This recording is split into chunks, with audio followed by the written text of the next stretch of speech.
You're listening to The Dish Doctor, Jeff St. John, PhD, with co-host Sheena Metal, right here on LA Talk Radio. Your Better Living starts now. I am Jeff St. John, and I am once again joined by one of the funniest people I know, my co-host Sheena Metal from the Sheena Metal Experience, as well as Vagina Monologues. Welcome back. It's wonderful to be here, my friend. Thank you for having me again. My pleasure, as always. And I'm also very happy to welcome, from Brady Bunch fame, Susan Olsen. Thank you so much for being here on The Dish Doctor. It's a pleasure. As well as Emmy Award winner Robert Iskov. Thank you for being here. Thank you for having me. It's my pleasure. We've got a lot of ground to cover today, and I want to jump right to it. Susan, you are known for, obviously, Brady Bunch fame, but you've also done a lot of other things as well, too. Before we get to what you're currently doing, I would love to know, with any project, there's always highs and lows. What was your high from the Brady Bunch experience? What's maybe one of your favorite memories that you just love? Well, just being part of, I was raised on the Beatles, and being part of a group, being part of an ensemble was really a great feeling. And that camaraderie that a lot of us still have today. So even today, you still feel like family, maybe with Florence Yes. Henderson and some of the others. Who do you keep in touch with? Gosh, I just had Chris Knight on a podcast thing that I was doing last night. I stay in touch really with the boys, Mike, Chris, Barry, mostly because they do Brady things and I do Brady things. And the two girls, Maureen McCormick and Eve Plum, who played Marcia and Jan, do not want to do Brady things. I'm also in touch with Florence, and gosh, because the last time I saw her was around Christmas time, and I got to present her an award. And my son calls her Grandma Flo. Oh, how great! Yeah. How great! Of course, Robert Reed's no longer with us, neither is Ambi Davis, but I'm still in touch with Bob's daughter, who is working on a book about her father. Terrific. Yeah. So it sounds like you really keep in touch with a lot of people and really keeping that family spirit alive. Yeah. What was it like for you as a child growing up in that atmosphere? It sounds like it had a wonderful family atmosphere, but I'm curious, as a child, because you were so young when you did the show, looking through it as a child with children's eyes, what it was like as a child growing up on the Brady Bunch. See, I don't think I really looked at it with children's eyes. I think that most children would have seen it differently. I looked at it with tiny adult eyes. Okay. I became a child much later in life. So I started out grown up. You had to grow up really fast, and then you learned to be a child later. I just kind of was grown up, and so it suited me, and I wanted to do the work. And I think, my siblings had done acting as well, and I teach acting now, and there is, in most of the kids, there is this tiny adult thing in the kids that work and work well. There are, though, quite a few kids, and I've come across them, who are completely just normal kids, and you can put the camera on them, and they're totally normal, and they're kids, and but that's really that's more rare. Usually, the kids that are good at acting are these maybe old souls. I don't know. It sounds like you're an old soul. I think you were born an old soul. I was born very complicated. I thought very complicated. And I just keep regressing. Good for you. Very soon. Learning to play. The questions that I always ask friends of Susan and mine that were child actors is, do you think that even if you weren't a child actor, that you would have been a kid that was a little different? Or do you think growing up in the business made you a little different, or did it just sort of compound the difference that was already there? What about that? Did you feel like you were different as a child? The third answer. I always felt different. And I think it was great because it was a place for me to be different. I wasn't different in, I don't think I would have been teased in school. I got teased because I was on the Brady Bunch. Wait, you were teased because you were on the Brady Bunch? Why? Horribly. They threw things at me. Why? Kids are jealous. So it was out of jealousy. So you really experienced the whole mean girl phenomenon. Beyond mean girl. Mean boys, too. But the saving grace and all that was that it was only the kids that didn't know me the kids that knew me stood up for me and defended me. So I always figured, the kids that were teasing me were teasing Cindy because she wasn't exactly the sharpest tool in the shed anyway. Sweet and adorable, though. Yeah, but that doesn't fly on the playground. Not when you're getting books chucked at you, right? Do you remember elementary school, Jeff? Of course I do. Yeah. Oh, like it was yesterday. Sweet and adorable was like That lathering didn't play. That honey did on not yourself play. and dancing around a beehive. That did not play. Yeah, it really kind of put a target on your back. not a good idea. Yes, sounds it like, did. It right? did. And then, of course, there was just always. I was glad that the show's on Friday nights because I hoped that I was sure that some of the kids kind of forgot what happened by Monday. Okay. Hopefully, but Monday there's still there's a plethora of things. Stupid things that Cindy did while inhabiting my body that they watched on Friday night that they could tease me for. Sure. And then, of course, the lisping episode where they actually had a bully who was taunting me. Oh, that was real fun to go back to school. Okay, was that just after. adding fuel on top of the fire? Oh, absolutely. Okay, yeah. so not only a Yeah. target on your back, but the target just became even bigger. Yeah, for it's you. like great. Now you've written a script that gives the kids at school little things to taunt me More with. material. More Yes. material. Now, was that probably like the biggest episode for you that really gave other children fuel to the fire in regards to probably teasing that you? gave other children fuel to the fire, but the one that fueled my own fire of self-loathing and feeling like a fool was the one where Cindy wants to be Shirley Temple. Sure. Because it's a script that would have been very cute when I was 7 or 8, Mm-hmm. and it was just embarrassing and humiliating at the age of 12. I'm so sorry. Yes. I'm so sorry. That sounds like probably And- one of the and in most fact- challenging episodes. In fact, I don't think I got teased for that because it was like, oh, that was so awful. We're not even going to tease her for We're it. gonna give Susan Oh. Olsen from the Brady Bunch a pass for the Shirley Temple. This week's episode was its own punishment It sounds on like a very it. special Brady Oh, Bunch. Little Cindy is 15. No, that sounds like probably the biggest challenge for you, right? Was the teasing and that episode from the Brady Bunch. Yeah, and then the other challenge was the awkwardness of growing up and knowing that, yes, I had been this really, really cute little thing, but I was getting awkward and I had braces and my nose was growing at an alarming rate. And you turned out to be a beautiful woman. Well, I had Yeah. some work done. Oh. No, I had You heard it a right nose here on the job. Dish Doctor. Oh. Yeah, I had a nose job. So Friends Actually, are the last to know. I Oh. had 4. Oh. Be- 4. because Why 4 apparently- nose jobs? I'm a regenerating freak. Your It old nose kept grew back. growing back. Yes. it Your grew nose back. had a point set theory. Yes, it was a determined thing. It took 4 surgeries to kill it. Amazing. Oh my goodness. Amazing. Yeah, It's I've made out of never heard of fingernails. that. I have never heard of that. But, you hear Emanuel Swedenborg had a 3rd set of teeth that came in. Apparently, I have starfish DNA in my nose. Wow, you had 4 noses and didn't know it. Well, this one's stuck and you look beautiful. Thank you. Now, when you look back on the Brady Bunch, and we're going to move on from the Brady Bunch in just a bit, what's one thing that you remember that you haven't shared with anybody? Maybe something that you just hold really precious to you. I think if I find anything precious, people are asking these questions so much. I think anything precious has been shared. Okay. I think the only thing I probably wouldn't share would be something nasty. And I right, still which wouldn't share that. no, we're not going to go there. I We're not have gonna a go question. I have one. Yeah. All right. As much as you love the experience of the Brady Bunch and love the people that you worked with and consider them to be your second family, but at the same time, you have sort of an animosity relationship with Cindy because Yeah. you're such a smart, dark, heavy metal kind of chick, and Cindy was sweetness and light and braids and love. What did you like about her? What times did you think, you know what, Cindy's kind of a rock star, and today on our show, I love playing her. Tomorrow I may be back to wow, but today I really, really love her. Because I think every actor loves their character at some point, even if you're playing somebody terrible. Really? Yeah.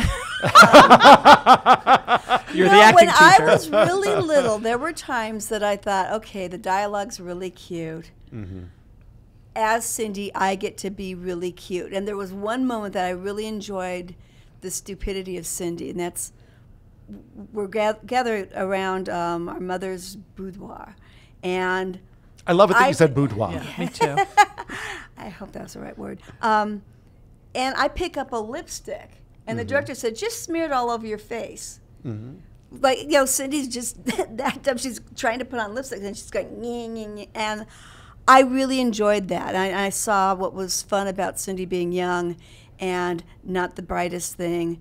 And I enjoyed her. I think that might be the only moment, but it's beautiful. Okay, well, and what a nice surprise, because it sounds like you actually, because you said you were an old soul and sort of this adult in a child's body, where you actually in that moment maybe got to be a child for a little bit and play. Yeah, well, I mean, that was the weird thing, is that I found the humor in that, but what I didn't find humor in were things like some of the not so bright things that Cindy said that were very funny, but for some reason I couldn't really see the humor. But I think it was mostly because I knew I would go to school and get teased for it. It's been written in Barry's book, but my crucial moment was when I went to my mother, and in this scene, you know, Mom comes along, she gives me the sandwich, and I say, why do you always give me peanut butter and jelly? And she says, because, Cindy, they're your favorite. And Cindy goes, oh, yeah, I keep forgetting. And I said, Mom, is there something wrong with Cindy? And I was serious. You know, does the short bus pick her up to go to school? You know, is there a problem? And my mom was like, no, it's funny. I'm like, why would that be funny? It's funny. And then, but for some reason, I thought that the lipstick was funny because it was physical. I think that was it. It was more I Love Lucy. Humor. Okay. Yeah, because I love the physical things that we did, the dunking machine, and the home movie that we did of the Pilgrims. Oh, yes. That was great yes, fun. I remember that. That was terrific. And it's got such legs, and the Brady Bunch has run for decades now, and there's been so many different types of the Brady movies and reunions and those sorts of things. It's really held up. It's shocking. You know, I just had one of those perks of being a Brady that, you know, stunned me. I went to see the Stone Temple Pilots, and they were all happy to meet me, and they're going, See? "You raised," you know, the bass player came up and said, "You raised me," and then, you know, he called me downstairs because I had to meet his kids, and, you know, the guitar player, same thing. Then their new singer, who's in Lincoln Park, who's younger,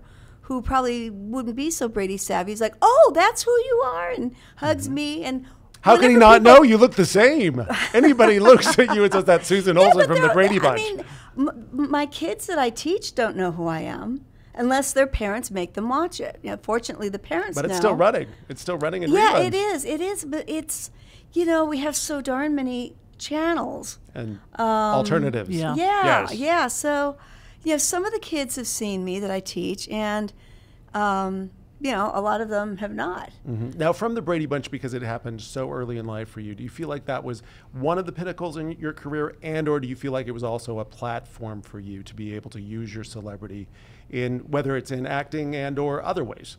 Well, you know, it was also sort of a black hole, too, because, you know, it wasn't a role one could really move on from, and, So you know, sort it of wasn't a typecast time. you? Oh, completely, and, you know, I studied acting, you know, quite a bit, and I didn't realize until later in life that I really didn't like it that much. Really? That I was doing it just because I think I wanted to please my mother, and I didn't really know what else to do, or, you know, I actually wanted to be an artist, but my mother said, no, there's so many people that can do art. You know, you'll never make steady money doing art. So be an actress, because that's so much more reliable. It's a stable backup career. Now, what kind of artist would you have been if not an actress artist? Well, as a child, I wanted to be an illustrator for Mad Magazine. But hopefully I would have, what I now wish that I had done as my secondary career, because art was my secondary career. It's just that the Brady Bunch kept rising from the grave and bringing me back into entertainment. And every time I'd have to quit my job, and I'd go back and go, well, you know, maybe I'll make a go of acting. And, oh, okay, I guess not. Go back to art. And every time I went back to art, I was behind the game. And then they got into computers and everything. And I became this dinosaur that I was well respected by companies that didn't have computers, because I knew how to do things the old way. Sure. But that meant the company was too cheap to get computers. So it wasn't a very lucrative thing for me. But Sort of a double-edged sword, sounds like. very much so. So I mean, because I thought, oh, I've beaten that whole child star thing. I have another career. But then the child star thing kind of messed that up. So I wish that I probably would have gone through the same thing. But if I had it to do over again, I would have gotten into special effects. You would have gotten into special effects. Yeah, Really? that's where I would have taken the art. Really your passion. Kind of, yeah. I mean, even when I teach acting, we do acting camps and we make a little film, and I'm just determined to have a green screen and do do stuff. And it's not too late. There could be a second chapter for you where you do something completely different like that. It's never too late to buy a green sheet. Oh, I've done that. Susan is an absolutely brilliant graphic artist. I'm sure. Unbelievable. I'm sure I'd absolutely Everything love to see she some of your work does sometime. is Thank unbelievable. you. Oh, I'm designing labels for medibles. You Medical are. marijuana, yeah. You are. Now, that takes me back to using your celebrity for certain causes and things like that. Using your celebrity, how do you use it in regards to causes or charities or things that you feel like are important to you? Well, I got into animal rescue, and I started doing that with the shelter. I was a foster mother for bottle babies. So the puppies and kittens that come in that are too young to eat on their own, they don't have enough people at the shelter to take care of them and bottle feed them, so they would otherwise die. And they can't be adopted until they're big enough to spay and neuter. Sure. So they need foster parents, so I signed up for that, got trained, started doing that. I was doing that for about a year and then got involved in a private rescue organization called Precious Paws, and that's preciouspaws.org. Good for you. I was going to ask. And, we're doing auctions now. We auction celebrity memorabilia. Georgine Lalone, who started Precious Paws, worked in the industry for years, began saving cats by saving the cats that were on the Paramount lot, which were cats that were descendants of the cats that I used to feed when I was a child. Wow. Because I knew all their hiding places, and I'd go get something from the commissary and feed them.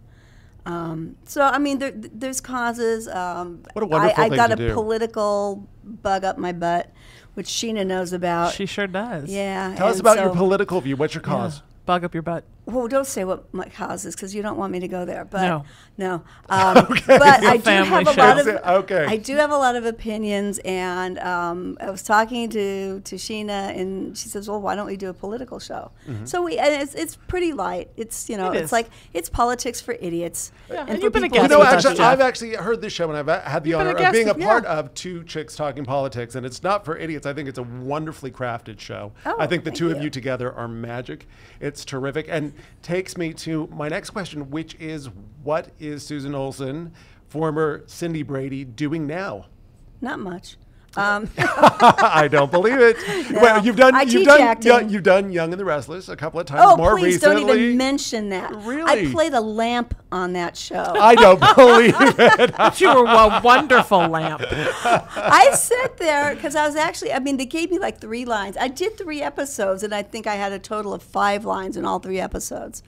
And I was sitting in a scene remembering that this was a cardinal rule of the Brady Bunch, that no kid would ever be in a scene where they didn't have dialogue. As Lloyd Schwartz used to say, I won't leave them sitting there with egg on their face. Well, I'm sitting there on The Young and Restless with egg on my face. Because you have 3 or thinking, 4 I'm lines. playing a lamp. I never even played an inanimate object when I was a child in the school plays. Now, obviously, I wasn't a lamp, but I was just there. Sure. Hello, this is Yeah. Susan Olsen from the Brady Bunch. Give her Yeah, some it's lines, just like, people. Show some okay. respect. So I do a little acting. I've done a horror movie that was actually the funnest thing I've ever done. And that's Zorbo, correct me if I'm wrong? No, Zombo is Zombo. Zombo is a student film I did as a favor, but it was kind of fun because I got to play Frumpy Woman, and Great. I sang a line. That's a real stretch for you. Yeah, it's a step up from Well, lamp. I'm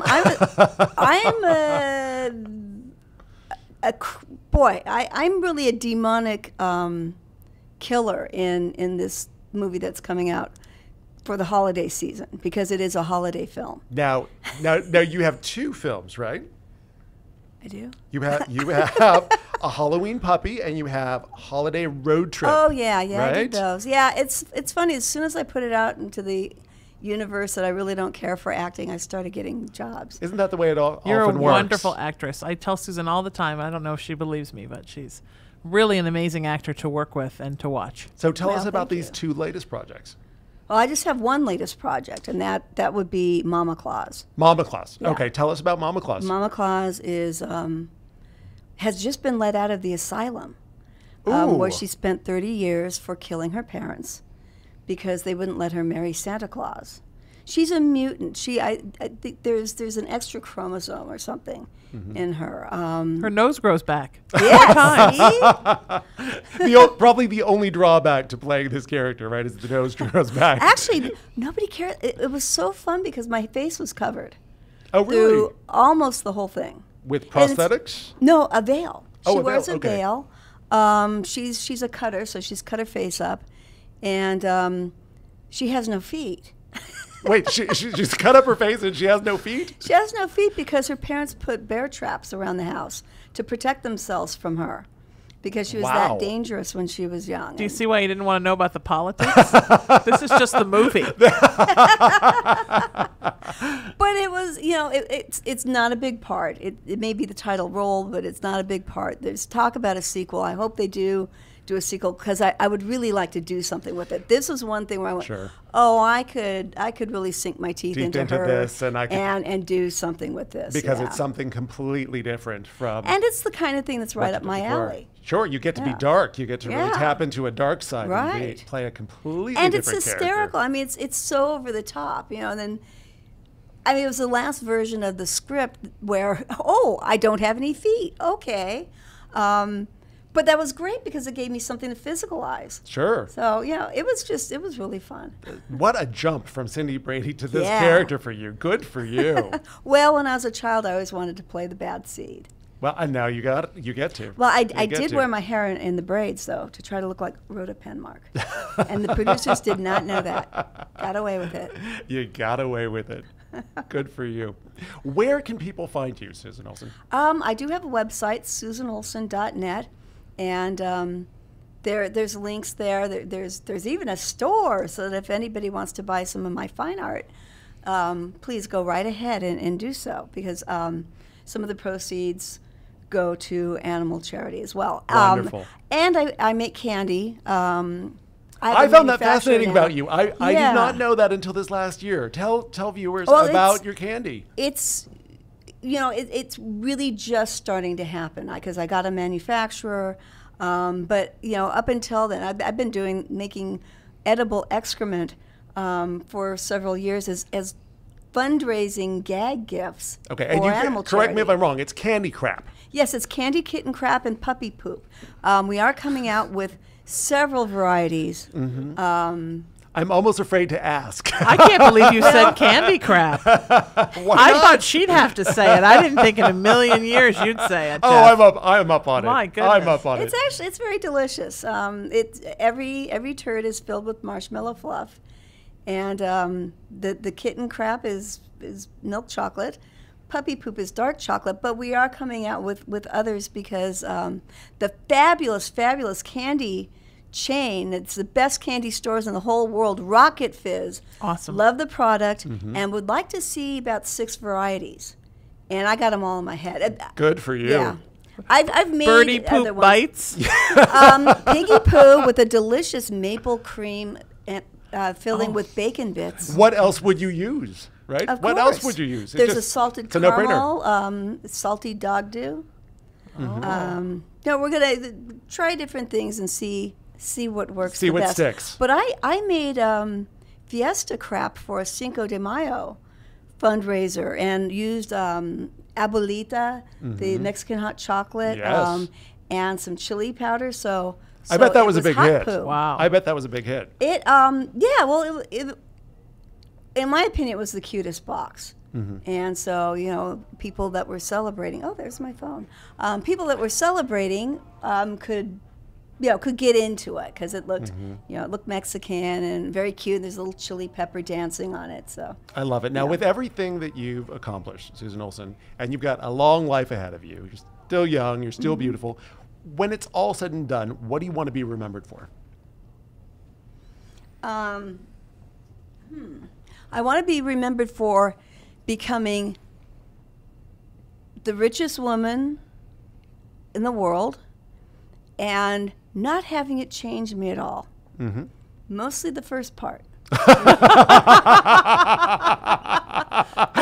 if you had to pick between one or the other, it'd be the first part. Yeah, because I already haven't changed. Poverty hasn't changed me one bit. I'm so humble. Right.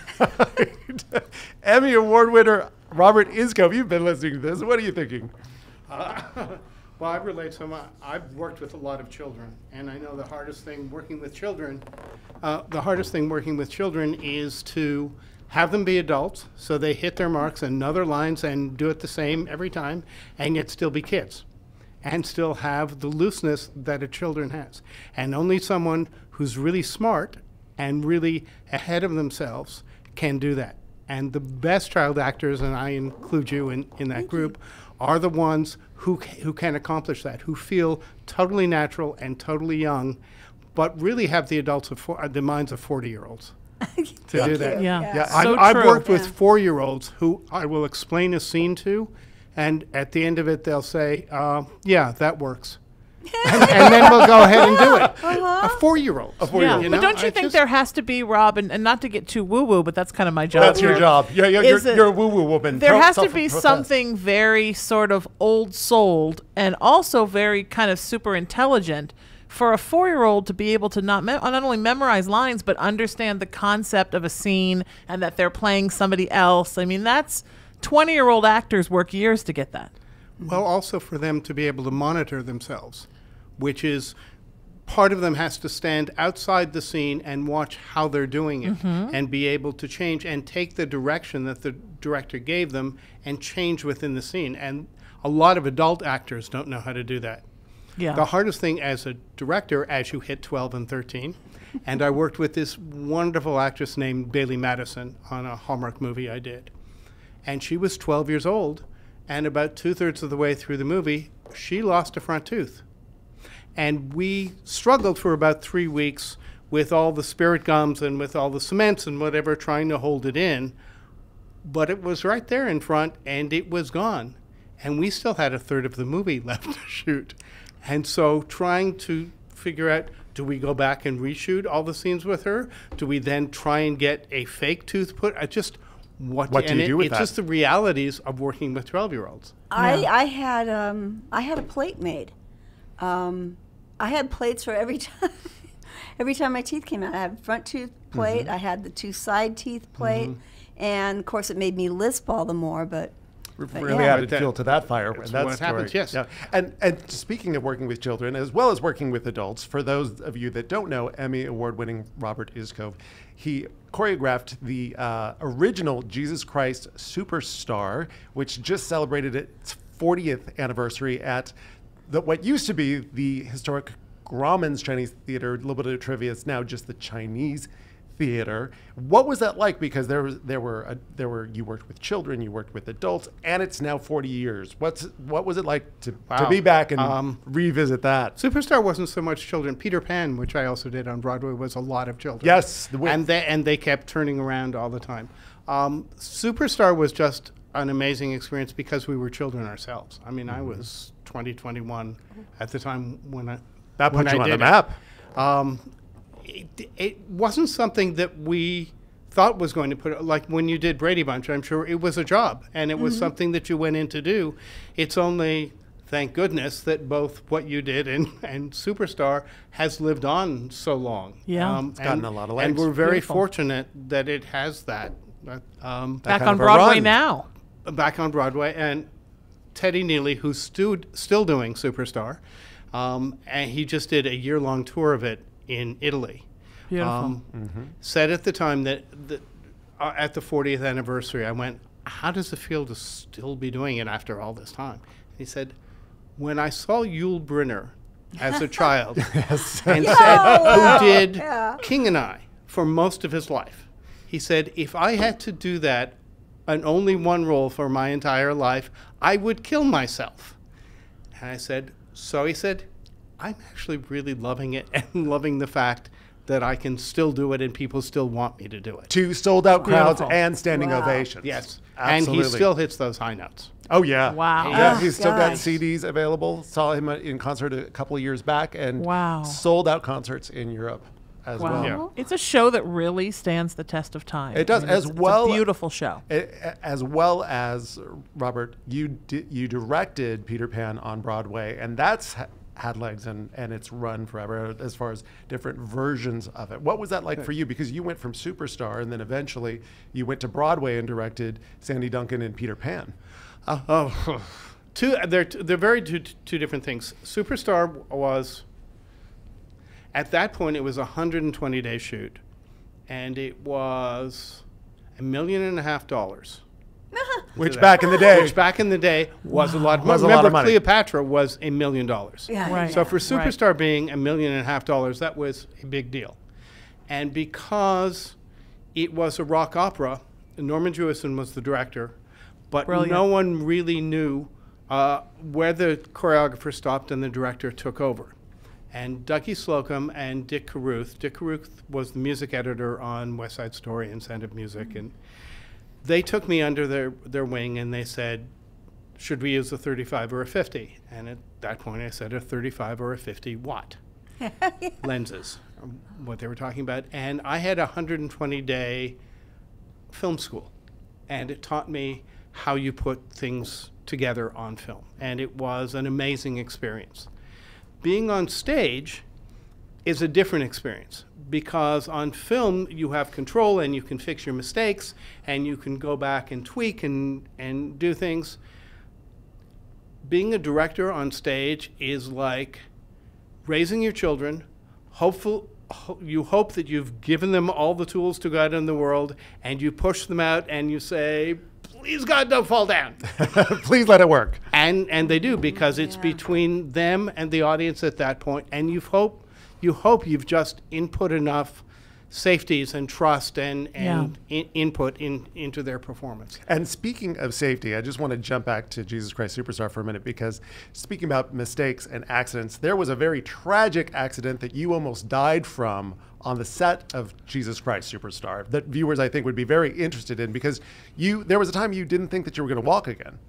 It's true. All right, being the kid that I was and being rather full of myself, and it being toward the end of the shoot when we did the Superstar number, the set for the amphitheater in Afula was reconstructed in parts. Part of it was real rock from the amphitheater and part was styrofoam. And I wanted a shot from the back of the amphitheater, a reverse shot, if you will, looking down on the heavenly host and Judas doing that. And Norman, by that point, just wanted to get out of Dodge. He was over it. It was kind of the last shot that Ned Tannen, who ran Universal at that time, was there. It was Thanksgiving, and Norman didn't want to do it. I was being obnoxious, as only a 21-year-old can be, who feels like 21-year-old from Juilliard, by the way. well, Yeah, but still 21 on a film set. Yeah. 21 on a film set. Yeah. And Ned finally said to Norman, give the kid the shot. The famous line that you've heard in so many stories. And Norman said, okay, I'll give the kid the shot.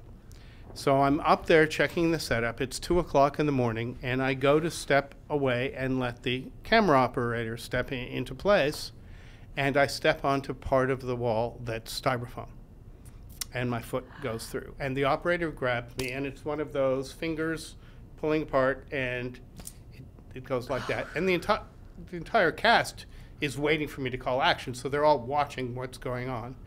And I fall into a space probably the size of this table, and there's scaffolding all around. And I know if I fall this way, I'm going to be skewered. So I throw myself the other way, land on my wrist and my chin. And it's very loud, and there's noise, all of that, and the country is at war. They take an ambulance, they send me to a hospital in Afula. This arm is blown out like a balloon.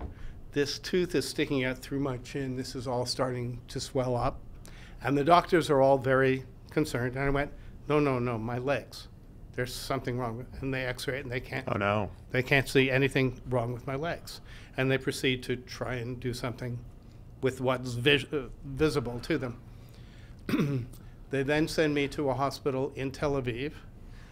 They go back the next day and do the shot I wanted, and then the entire company leaves because it's the end of the shoot. And there you are in Tel Aviv. They're gone. I'm 40 left. years ago. 40 Right. years ago. And Wow. Not the Israel of today. they finally find that there is a hairline fracture of my pelvis.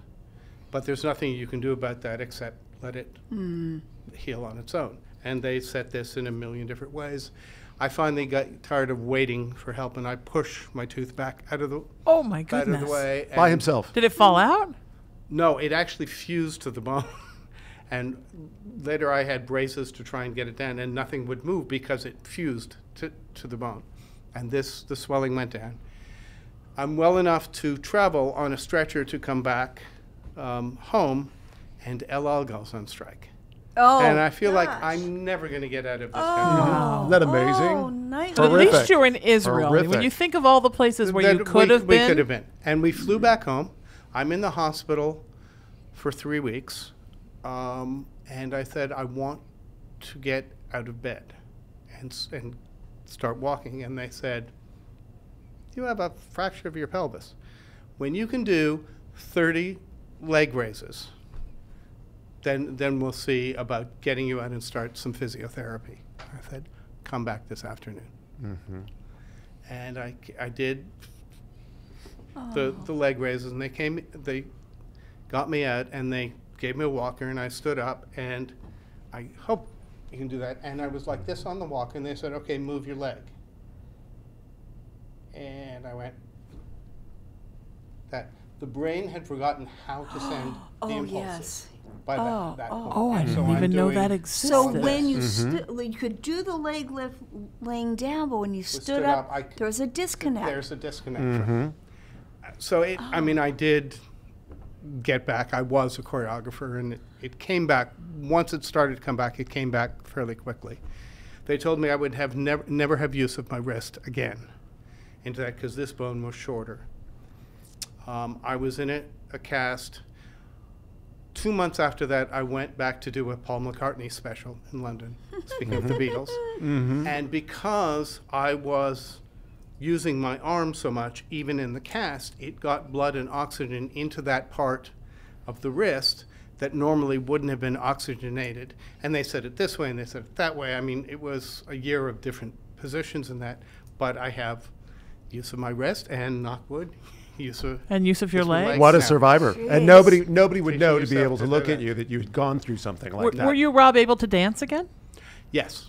That's Yeah. amazing. Oh, yeah. I mean, I never danced the way I could before, but I was a choreographer. I didn't have to perform the same way. But And just you- for you, I mean, when you're a dancer, you want to know you can always dance, Sure, right? I Even mean, if you're not well, professionally dancing Gene anymore. Kelly said, once you're a dancer, you're always a dancer, Yeah. no matter what else you do.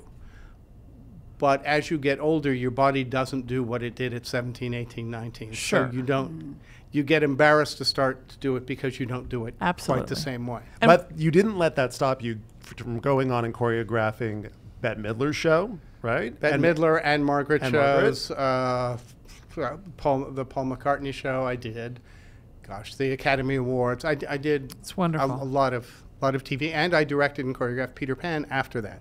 Wow. Broadway. And- And when you direct, even if it's something that doesn't have dance in it or music, does your choreographer eye, when you look at something, the motion of it, does it always seem like a dance to you, even if it's just... I did the last movie I just did was for Hallmark, a TV movie. Hillary Burton was in it. Wonderful. Hillary Burton from White Collar. She was in White Collar and One Tree Hill. Yeah. And basically it was a screwball comedy. And the entire cast kept saying 5, 6, 7, 8, and I would say action each time because the way I moved people, they said no one moved people on a set and made it comfortable and made it feel natural because it was moving all the time. And it was, in my mind, I was doing a 30s comedy, deliberately a screwball comedy. So it was a little bit wider and a little people moving in and out of doorways and through things and all of that. That's And- beautiful, though. We Yeah, need I that. love Is that. that I amazing? miss that from theater. And even now, theater doesn't move like it used to because live theater now has modeled so much of itself after film. Yes, that's true. And they just sit and use lighting to focus and whatever. But And the show is called Surprised by Love. It's on Hallmark. Also, Tim Conway was in it. Beautiful. And I think a really Such a genius. It was amazing to see. So if you haven't seen it, go check it out.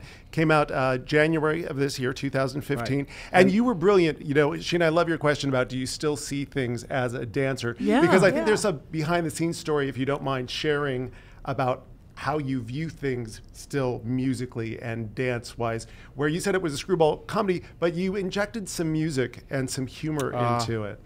Can you share that story? it with was viewers? actually a fight I had with Hallmark. There's this subplot with a character who wants to be a folk singer. And it's never scripted that she sings or whatever. She just has dropped out of college, and it's a big secret. And she's the black sheep of the family because her sister, Hillary Burton, is this high-powered businesswoman. And it finally comes out in the middle of a 40th anniversary party her parents are giving that she's dropped out. And then there's a shock, and then the boyfriend she wants to see shows up. And the script, as I got it, just continued like that. I went, there needs to be a turning point where our hero and heroine turn things around and make everyone see the world in a different way so that it's okay for them to fall in love and get past their differences and mom and dad accept him, and you need some resolve for the secondary character. So I set up trying to find something that's in the public domain, and you have to go turn of the century, so we used Bill Bailey. And that so great? Awesome. so Is that great? you set up that the lead guy who lived next door, and this girl was 10 years old at the time, they used to joke around singing Bill Bailey into that. So there's the big fight. She announces that she's dropped out of college. The room freezes. Everyone is mortified. The boyfriend walks in. Her lip starts quivering. She doesn't know what she's going to do. And our lead guy from the back of the room starts singing, a cappella starts singing, "Won't you come home, Bill Bailey? Won't you come home?" And she says, no, don't do that. And he starts moving toward the piano. She sings. See that she sings brilliantly. He sits down. He starts playing. Everyone starts joining in. The party becomes a rousing success. It's a turning point in the movie, and you see who she is. And it's a musical scene. I was going to say musical number, but it's really a musical scene that moves the plot along. And you really It's had to beautiful. fight for that. Wow. Yes. Yeah. And P.S. It's called Surprised by Love on Hallmark, and that turned out to be the #1 highest rated movie for them, didn't it? It was the highest rated January movie for them ever. Yeah. So Wow. so good on you. That's Thank you. great. And you. Beautiful. And you've also worked with a lot of other people too. You had the honor of working with the late great Whitney Houston in Cinderella. Do you all Yes. remember that? Yeah, Yeah, I do. Yeah. With Brandy and Whitney, yes. What was that like to work with Whitney Houston? Whitney's a legend. I mean, just being in the room with her, she had the talent to lip sync better than any person I'd ever met before. She could make all the muscles move and no sound ever come out. Wow. Isn't that amazing? She was phenomenal. But it was also Bernadette Peters and Whoopi Goldberg and Wow. Victor Garber and Jason Alexander and Yeah. these sets. We were on the sets where they did Wizard of Oz. And the first day we walked down, it felt like we were doing Wizard of Oz and something major. There were more people watching us shoot normally than on the set into that. It became like part of the Disney tour Oh, wow. into that. It was an amazing, amazing experience. You know? And what would most people not know or find surprising about Whitney Houston? Because you worked closely with her for quite a while. How warm she is. I mean, she has a sense of being very reserved and very on her own, and she could have that part to her. But when you were in her presence, she was there and she was involved. And first time I saw her, we put our arms around each other and hugged, and I had never met her before. Really effusive. And didn't she also send you a birthday gift? I think a couple of years even after that, right? Yes, she did. Yes. So she was also very, Yeah. she was also very She was caring very and loving and generous, yeah. very generous in that way. Yeah. Now, you've also done a lot of other well-noted things. You did Ten Commandments with Val Kilmer, and equally importantly, and what I'd like to focus on, is somebody who was unknown at the time. And Okay, let me take the story. from Please. there. So, you know most of the major characters, and we had Aaron and we had Moses, and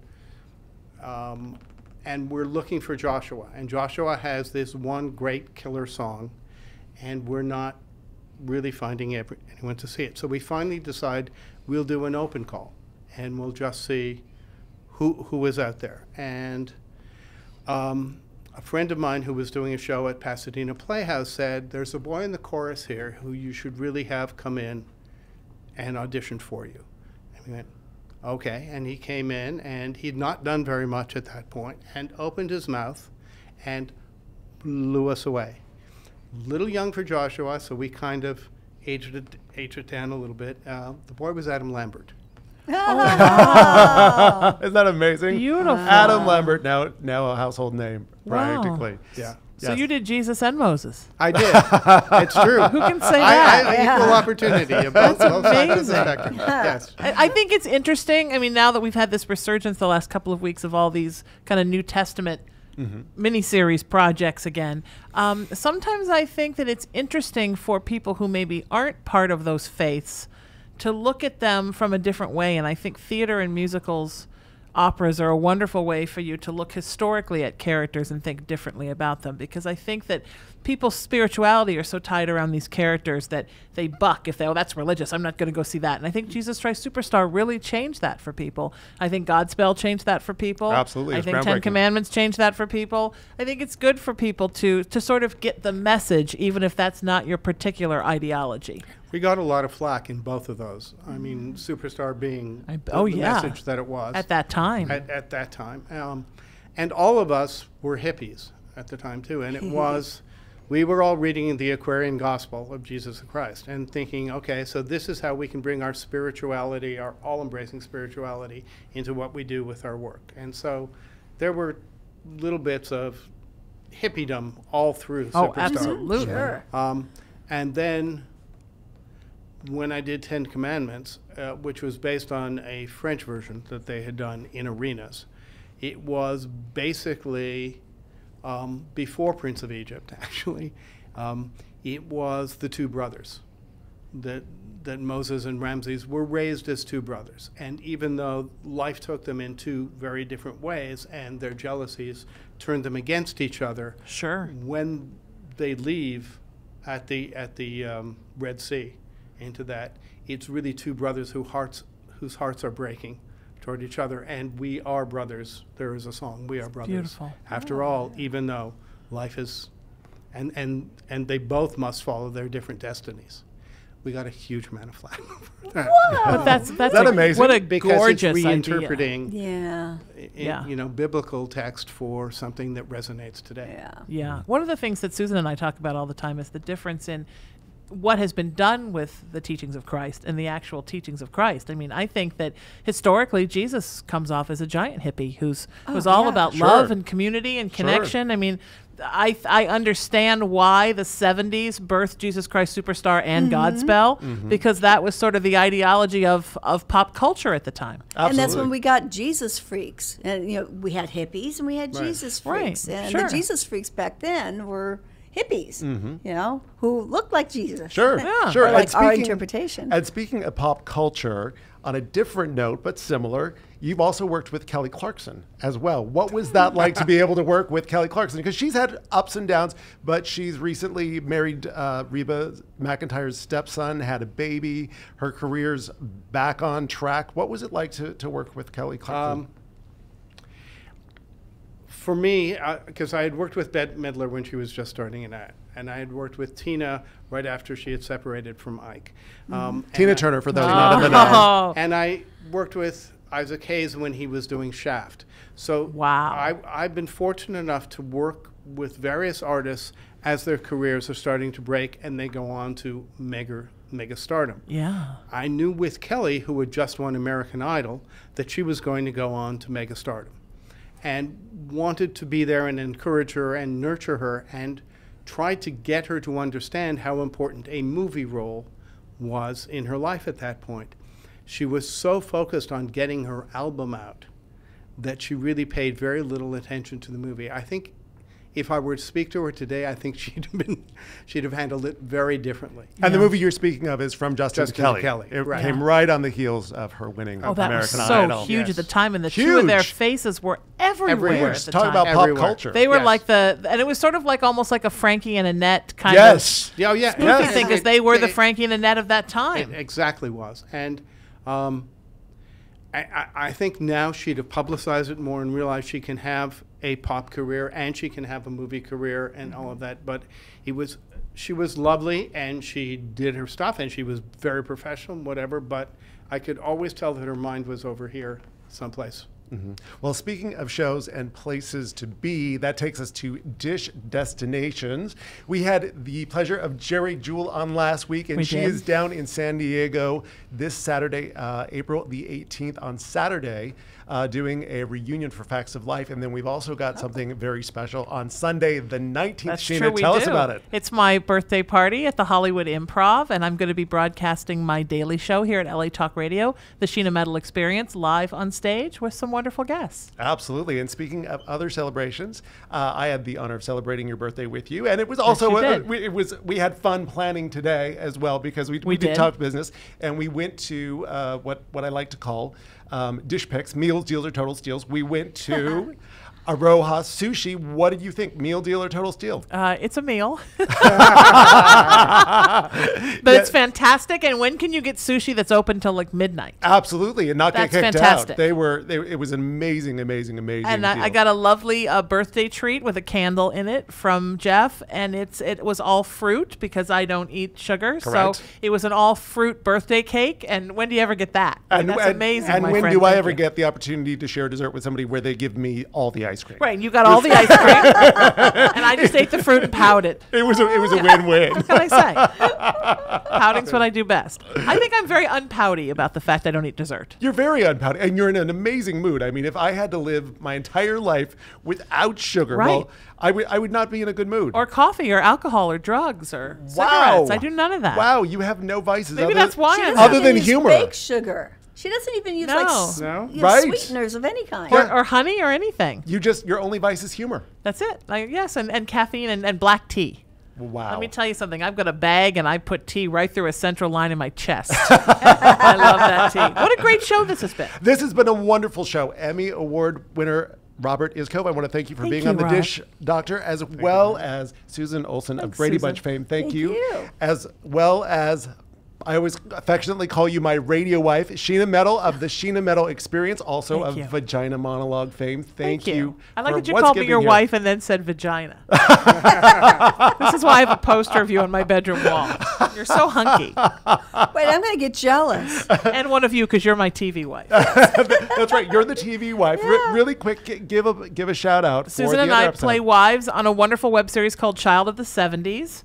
And she plays this real tough type A Hollywood agent. And I'm her secretary that's very subservient. And we got engaged last season. And so this year on the show, we're married. And the season premieres on the 29th of April. Wonderful. The name of the show and where people can see Child of the 70s. It's the official childofthe70s.com. it. Love it. And Sheena, where can people find you? SheenaMetalExperience.com and Facebook, Twitter, Instagram, everywhere. Wonderful. And you can find us at thedishdoctor.com. That's thedishdoctor.com. As always, remember, doctor is DR. You can also feel free to like and follow us on Facebook. And until next time, this is the Dish Doctor, Jeff St. John. Remember, everybody, your better living starts here.